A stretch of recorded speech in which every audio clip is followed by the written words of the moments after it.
My name's Evan Rice. I'm an alcoholic. Um, Glad to be here tonight. My sobriety date is September 12th of 2015. So I darkened Pavilion's doors, I guess the day after my last drink, um, about 6.5 years ago, a little less. Um, when I came in to Pavilion, I was at an all-time low in my life. I actually hit my bottom in the Dominican Republic on my first year anniversary with my wife, um, and that marriage did not seem like it was destined to last at the time. But without getting too far ahead of myself, I got pushed right into treatment with no idea what to expect, and could not be more grateful for my experience at Pavilion, the people that I've met. I was just kind of going over a list of people in my head that I believe are still there, but that meant so much to me, and that every time I come back down to Pavilion, I can't wait to meet with and see how they're doing and see how life's treating them. Everybody from Anthony and Debbie up in the men's extended care program to Aquasia, Molly, and Joyce and Dave. Uh, Down there in primary, and Frank in nursing, Todd still down there in primary, Brian down in the kitchen, and of course you and Reed and Katie, Leslie down there in Alumni Services, and then Tammy and her whole crew and housekeeping. And I mean, I like the whole place is one giant family to me, and could not miss you guys more during all this pandemic stuff. But I'll get back into some more Pavilion stuff a little bit later in my story. But um, as Leslie said, I'm in Lexington, Kentucky. I think she said that. If not, I put that in the chat. Um, and I, I don't know. With the first few times I gave my lead, I would try to think of ways that maybe there were things about my upbringing that shaped me into who I am, and kind of pushed me down this direction. But the further along I get in my recovery, and the more I kind of understand about myself and the way that I just am naturally, the more I realize I had a pretty stable, for the most part, normal, good upbringing. I mean, there were some bumps in the road sometimes that were darker than others, but for the most part, life was pretty good. There wasn't a whole lot of stuff that I wanted for. I've got a little brother who we were always close growing up, and we remain really close today. So there wasn't any crazy big childhood trauma for me. I know that's not that's not everybody's story. Um, I think if you ask me, I was just born an alcoholic. Um, you know, I knew that I was different from day one. I was wildly insecure. I kind of had this gift of gab, this gregarious, outgoing personality that allowed me to make many acquaintances, but very few that I would ever really count as good friends. So I kind of floated around on the outside of a lot of different social groups, and wasn't the most popular kid, but nobody really hated me either. I just kind of blended in and was a little bit of a chameleon in a lot of ways.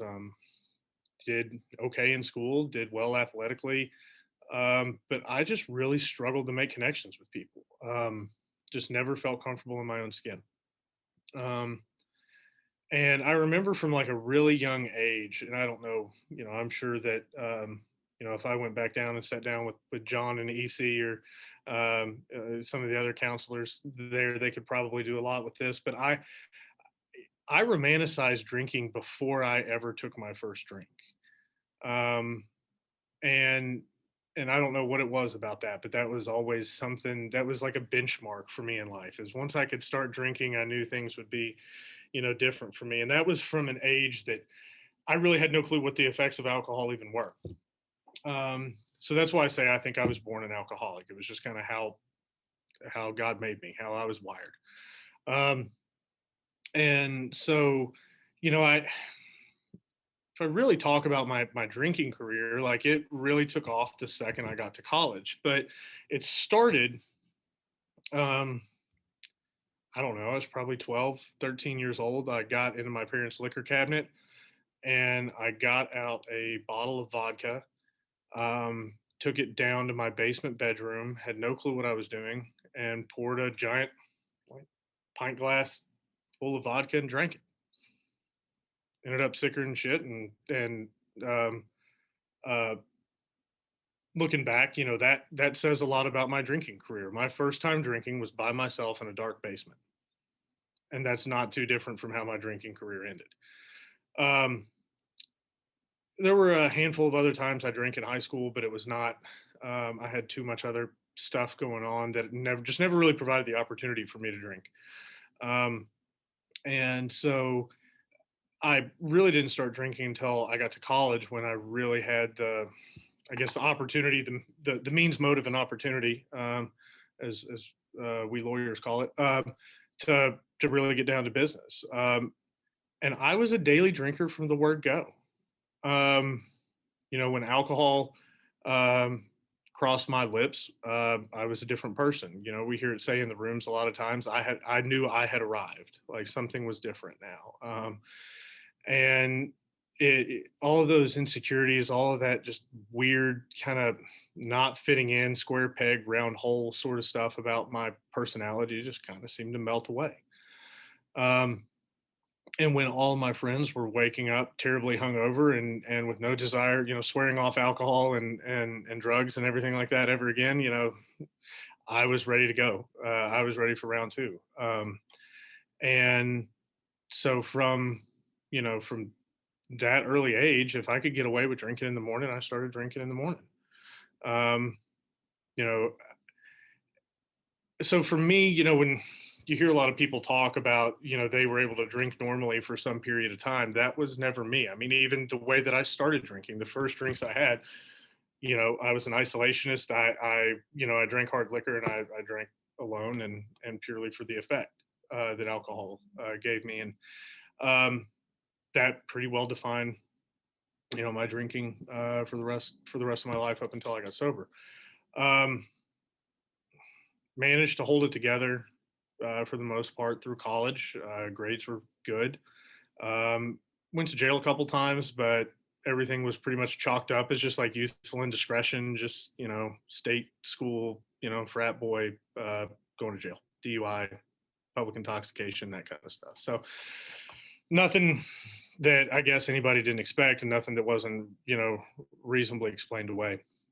Um, I forget that I'm in a meeting where I can talk about drugs, because usually in AA that you just kind of skim over that stuff. Drugs are part of my story, but um, they were never the main thing that I was after. Drugs really kind of played a role towards the end, when I was searching for something to get me back to that original high, that original drunk that I got from drinking, and I was kind of just forever chasing that first experience. But uh, amphetamines really kind of became a thing for me there for a while in college, because I found out that I could drink longer, stay up later, and just kind of go straight from the bars to class the next morning if I did enough speed. And you know that that worked for me for a little while. But uh, met my now wife, then girlfriend, my last year of college, and I say I took my first hostage. And she came from a very conservative upbringing, no drinking in the house, alcohol was the devil.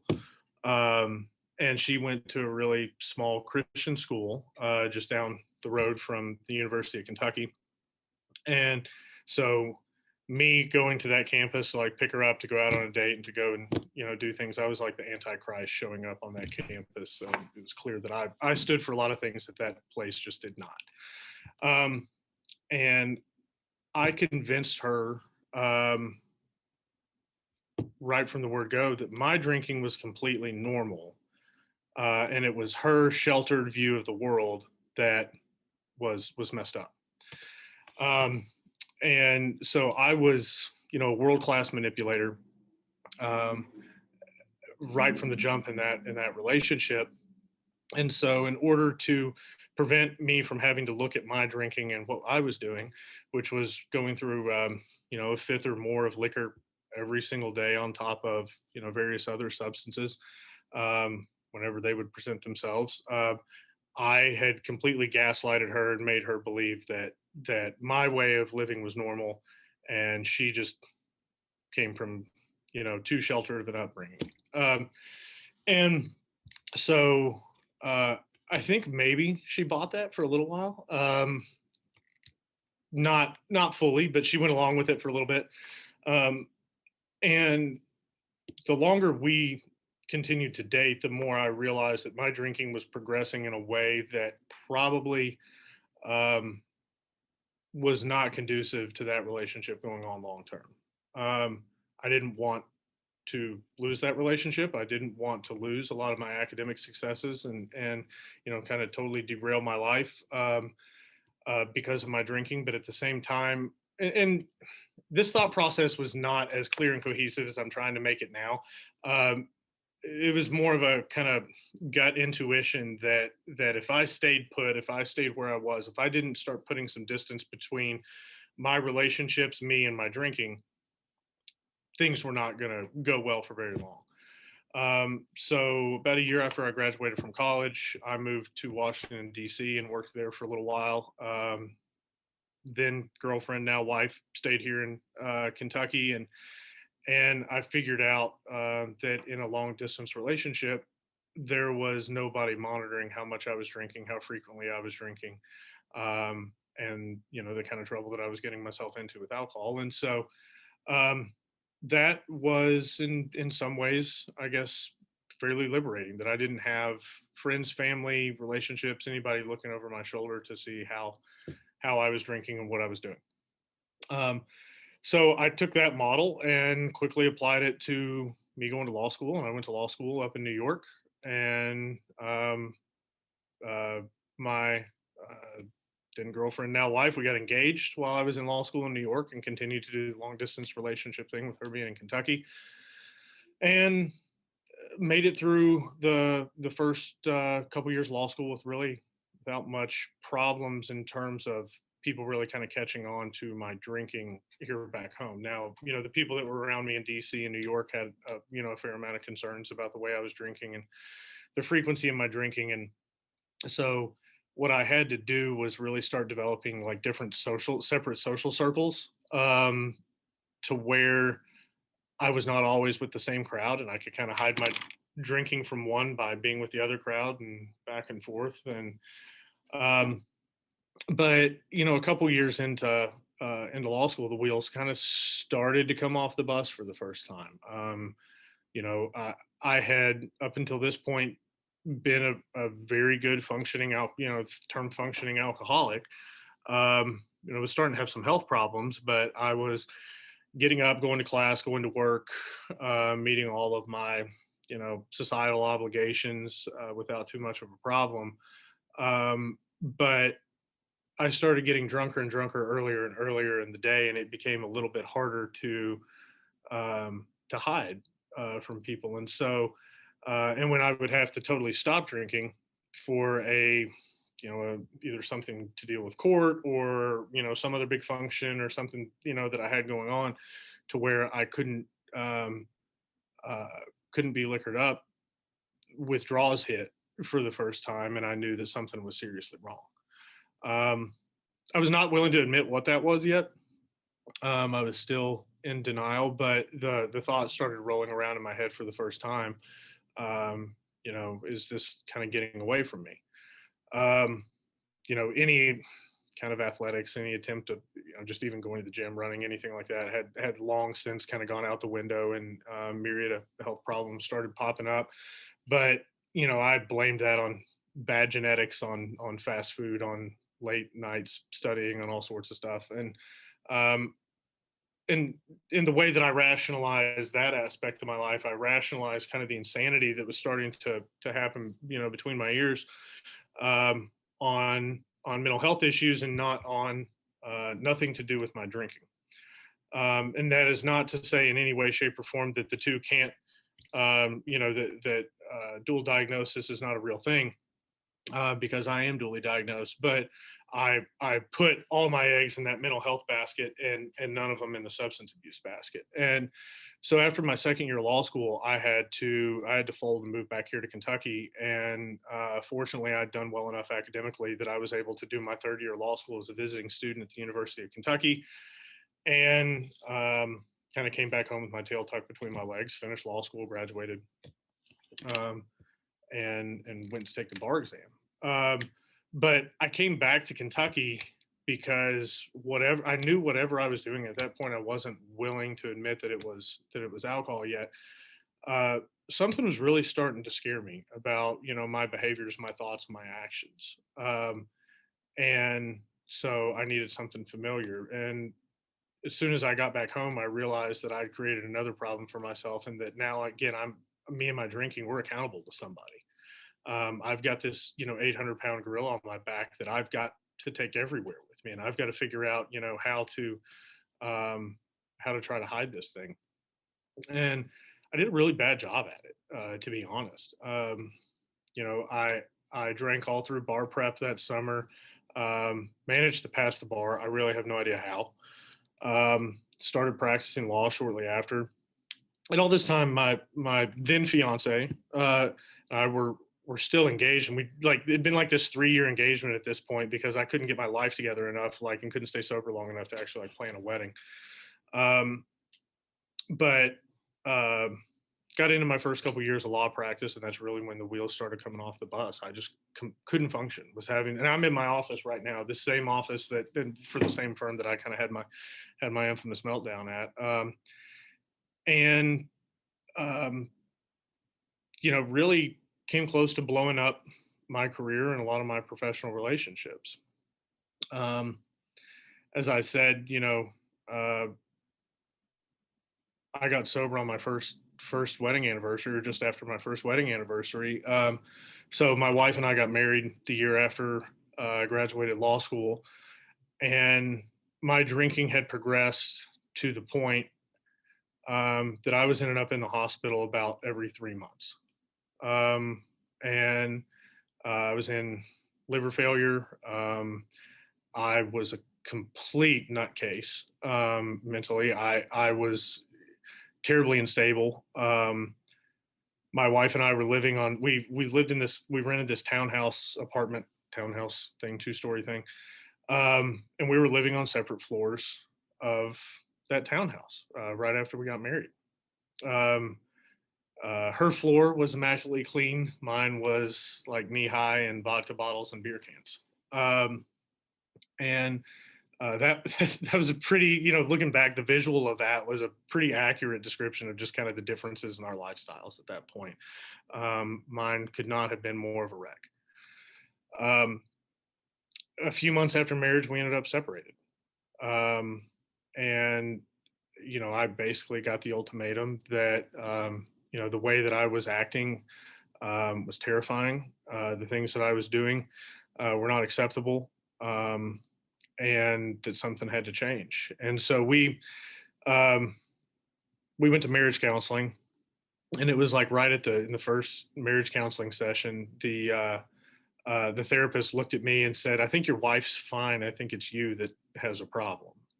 We need to try to schedule you with another therapist, and maybe you've got some stuff you can go work on, and then we'll reconvene here in a couple months." And so I remember that there was this sign on the door down the hall, and I recognized the name, and I just kind of off the cuff asked. I said, I recognize that guy's name. Is he taking clients?"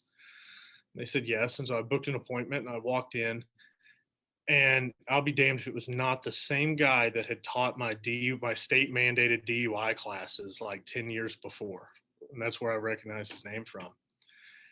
And he looked at me, and I looked nothing like I had 10 years before. I was, uh, my health was awful. I had hair down to my shoulders. I had this huge beard. I was morbidly obese. I was jaundiced. I was just a mess, but somehow he still recognized me. And the first question out of his mouth was, "How's your drinking going?" And it was before I had even like signed all the forms, given him my insurance card, my credit card. Like I hadn't done anything yet. I hadn't even sat down in the chair. And that was the first question out of his mouth was, how's your drinking going? And I blew it off. And, I'm not here for drinking. I'm here for all this other stuff that got going on up in my head. And if I can just get these squirrels to quit running around between my ears, then everything else will settle down and I'll be able to drink normally. I'm drinking only to self medicate because of all these other problems I've got going on in my head. And, I joke with him now. His name's Larry Vaughn. He's a good friend of Pavillon. And, uh, you know, Larry, um, I think it was probably one of the most challenging, but at the same time, simple. And maybe that'll make sense here in a minute. Years of therapy that he did, in the sense that all this guy did for about 12 months was 12 step me. He just walked me through the big book, and I had no clue what he was doing. Because if he had told me what he was doing, I would have absolutely lost my mind and ran out the door and told him that he was insane. And um, but the joke really came on me when I got in this program and looked back and realized that every single thing that he did was straight out of the big book with me. Um, and this guy was, I mean, Larry is an absolute saint. The stuff that he put up with me over that course of that year, um, I think would have drove many people to madness and to drink themselves. But um, it ended with me not liking what I was hearing from him, because it was getting a little too real, and I was really starting to get boxed in. I was running out of excuses. Every move I made, he was two steps ahead of me. He knew exactly where I was going. Um, and so I told him, I said, look, I'm going to check myself into this behavioral psych IOP. This has been real, but I'm going to try something else. And I'll never forget when I was walking out that door, he stopped me and he said, hey, I wish you the best of luck with that.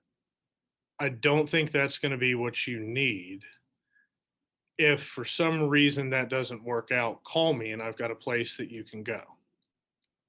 And I brushed it off. Then I'm just like, yeah, okay, whatever. Went and did this behavioral psych IOP. It was like an 8-week IOP. I pronounced myself healed, cured, and everything after like 3 weeks. Got on a plane, went to the Dominican, and ruined my first anniversary with my wife. How I convinced her to go to the Dominican with me after coming out of a psych ward, I'm really not sure. But and about 4 days into this week-long trip, I hadn't left the hotel room. I hadn't drawn a sober breath. The curtains were drawn. I couldn't bring myself to even get out of the room.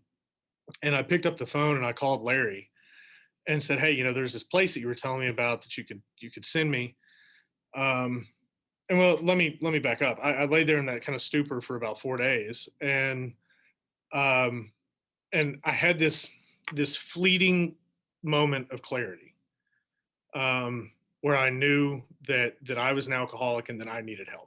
And that was the first time in 29 years that I had admitted it to myself. The first time that I had just totally been backed into enough of a corner. There was no other admission for me to make. And I knew that moment of clarity and that moment of honesty was going to be short and fleeting. And I don't know what it was in it, other than, my higher power that told me this isn't going to last. You have to pull the fire alarm now. You have to start sending up smoke signals or flares or whatever to get the help that you need to get. Because what you're willing to do right now is not what you're going to be willing to do here very shortly. And so I called Larry first and said, where can I go? He said, it's a place down in North Carolina. Don't worry about it. Just get back to the States and we'll get you sorted out once you get here. I immediately told my wife what was going on, a lot of the stuff that I've been hiding from her. She knew that I was a heavy drinker, but I think when I really finally told her the full extent of everything, it shocked even her. Same with my family. Started making phone calls. I racked up like a $600 hotel room phone bill in like one night from the Dominican. So apparently, I've always been a bit of a talker. And um, but I got the short story is I got on a plane the next day. and got back and barely made it through customs. And I looked so awful coming through customs that a lady in the Atlanta airport confused me with Chum Lee from Pawn Stars, if you've ever seen that show. Um, and uh, so get back to Kentucky, immediately get tossed in a car and get drove down to Pavillon, having no clue what to expect. Um, and the Pavillon being the place that Larry had kind of set up for me to come to crash land. I had no clue what to expect in treatment. Um, I did not know that Pavillon was going to be 12-step based. I had no clue what the 12 steps were. I had no clue what AA was, despite coming from a family where I have alcoholism on both sides of my family tree. To my knowledge, nobody had ever tried this. And so I had no guidance. I was flying totally blind. And I thought in my mind that it was going to be something similar to One Flew Over the Cuckoo's Nest. Like I was going to get put in like a wheelchair and a white robe and rolled up against the window and pumped full of ludes. And then, and that was going to be kind of how I was going to spend a few months and maybe get a couple massages and some acupuncture and come home healed. Um, and Frank, God bless him. I mean, he took care of me in detox for about a week, and I thought I was going to die. And I don't know if they still do this or not, but when I came in, they gave you a little like green cloth canvas bag, and it had a AA big book and an NA text in it, and like that coffee mug that everybody in primary drank everything out of for like 6 weeks. But I never cracked one of those books. I never really even looked in that bag, mainly because I couldn't hold anything down long enough to get out of bed. But when I finally got out of detox, they said they let me out like one night to go join the meeting that in the room that I believe, of course, your all screens black, but I believe it's the room that most of y'all are sitting in right now down in primary there. Um, and all they told me, they said the guys are meeting over in that room. And I was like, what are they meeting about?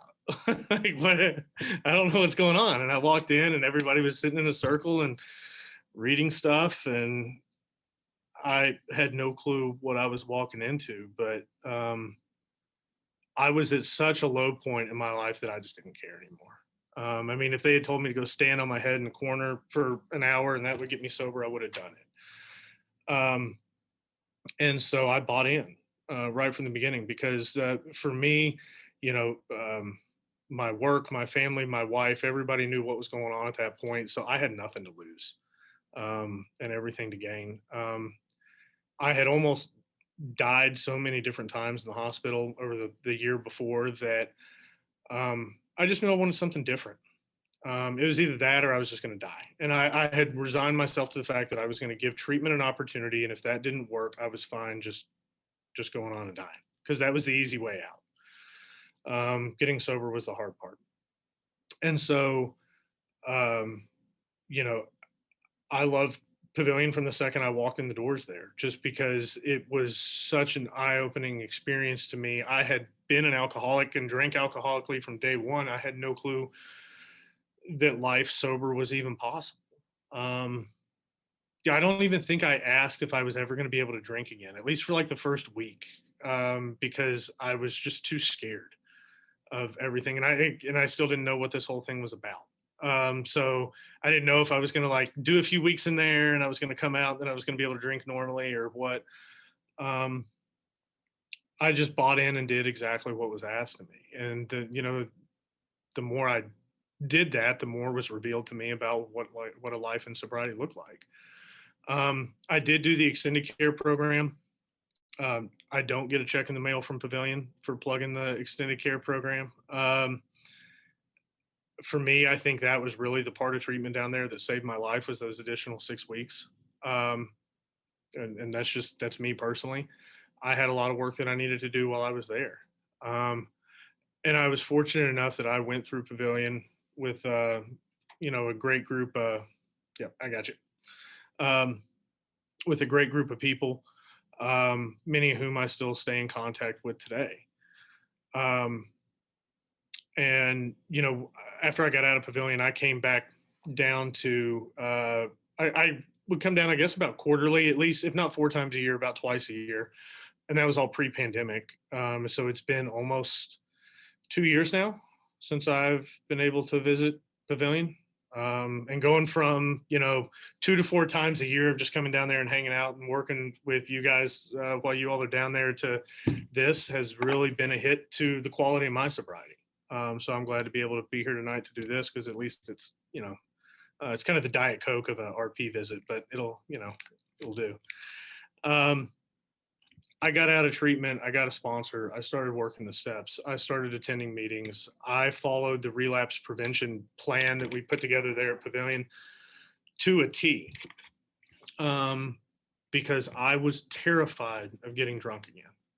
I was terrified that God was going to, strike me drunk at a moment's notice. I was going to trip on a vodka bottle, fall, and wind up drunk. That I was always just, this far from ruining my life and ruining this chance that I've been given. So as a result, I took the same attitude that I took coming into Pavilion of doing whatever I was told, and I applied that to my sponsor and working the steps with him. I took some time off after Pavilion before I went back to work, and really just figured out what local meetings looked like, what my recovery network down here was going to look like. And this was all advice Pavilion had given me, as far as not necessarily taking off work, but just getting plugged in and finding, your tribe locally, getting phone numbers, talking to people, going to meetings, going and getting coffee with people, going out to dinner. I think I drank so much coffee that first year that I really try to avoid coffee. I drink a lot of energy drinks and caffeine in other ways, but I think for my first year, I didn't eat a meal at a restaurant that served alcohol. Every meal I ate was at like an IHOP or a Cracker Barrel or a Steak and Shake or Waffle House or something like that, just because I wanted to remove the temptation to drink.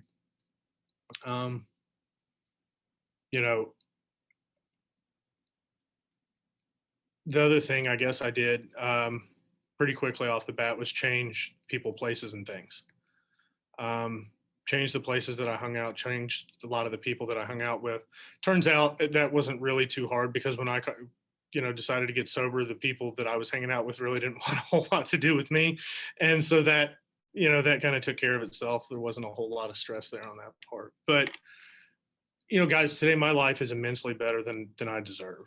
When I got sober, I didn't own anything. I had nothing of my own. The bank owned everything. My marriage was on the rocks. When I came to Pavilion, my wife had told me she wasn't sure if we were going to stay married. We've been married 7 years now. We've been together, I guess, almost 14 years total. We have a kid on the way. Yeah, surprise, Leslie. I forgot to tell you about that. And I've got more, and God has blessed me with more than I could have ever asked for. And it is a completely different trajectory than my life had been on prior to that. And that is 100% attributable to work in a program. It's nothing that I do. I was convinced that by getting sober, by going to treatment, by uprooting myself and leaving my life for a period of 90 days, that everything was just going to crumble. The complete opposite happened. Once I got out of the way, once I removed myself from the equation, work got better, family got better, marriage got better, finances got better. And that was really kind of a hard hit for me to take, right? Like, all this stuff that I thought I'd been fixed, managing, controlling for so long and holding together was getting better in my absence. And it was because I wasn't there to live my alcoholic life in a way that just, ran roughshod through all that and caused chaos. And so it really gave me a blueprint of just kind of staying out of the way when I got back. And I try to still kind of apply that today. I have a fair amount of responsibilities today, but the less I can put me in the middle of that, and the more that I can just sit back and try to be of service, the better things go. So running out of time here. If you guys have any questions, feel free to ask. But Leslie, thanks for, inviting me here tonight, giving me the opportunity to get my lead. And So grateful to be here with all you guys. Can't wait to get back on campus.